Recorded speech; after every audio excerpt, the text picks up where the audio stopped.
Le major Olivier passe à l'action. Viens ici, viens voir. Viens voir. Non, viens là, police, viens là, police là. Montre-moi. La scène semble sans risque, mais le major garde toujours un œil aux aguets lors de ses contrôles, car le bois de Boulogne, la nuit, c'est dangereux. Il y a certains joueurs qui sont protégés. Il nous est arrivé de trouver un gars, je veux dire que le gars était resté en sous-bois uniquement pour la protection quand les clients viennent voir les prostituées. Et le gars, je veux dire, cagoulé avec une hache. Voilà, il intervient en cas de problème, uniquement. Et toujours être au minimum en binôme à chaque fois sur les interventions. Les papiers sont en règle, la prostituée peut repartir. De son côté, le commandant Popov s'occupe, elle, des clients. Et la pêche semble être bonne. De nombreux clandestins et sans-papiers sont arrêtés. Mais surprise, un des promeneurs du soir a un sac à dos bien rempli. En fait, ça, c'est un monsieur qui doit venir vendre donc aux prostituées, aux travestis qui sont dans le bois. Il fait son business, quoi. Et il vend... Hein? J'ai trouvé le sac.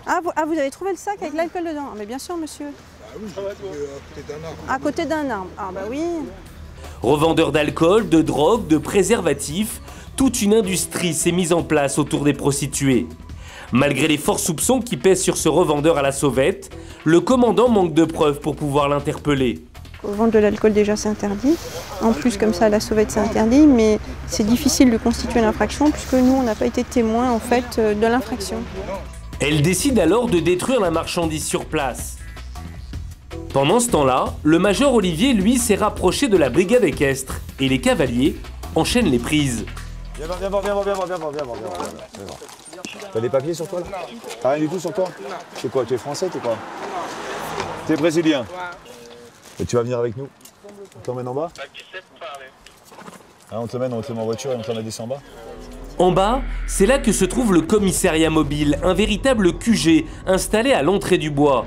Garde à vue, interrogatoire, les équipes ne chôment pas. Le commandant est même un peu débordé.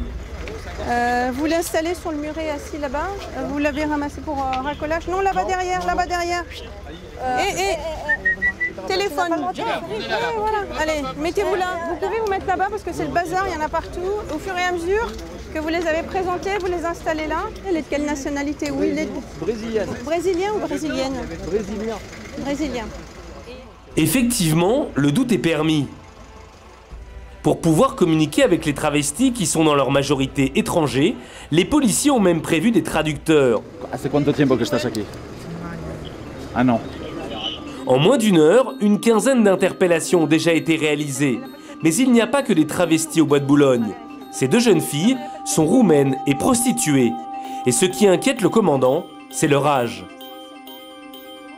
Quelle année vous êtes né? 15 décembre. Décembre, qu'est-ce? Oui. 15 décembre. 9. 9. C'est l'examen médical qui pourra dire si oui ou non elle est majeure ou mineure.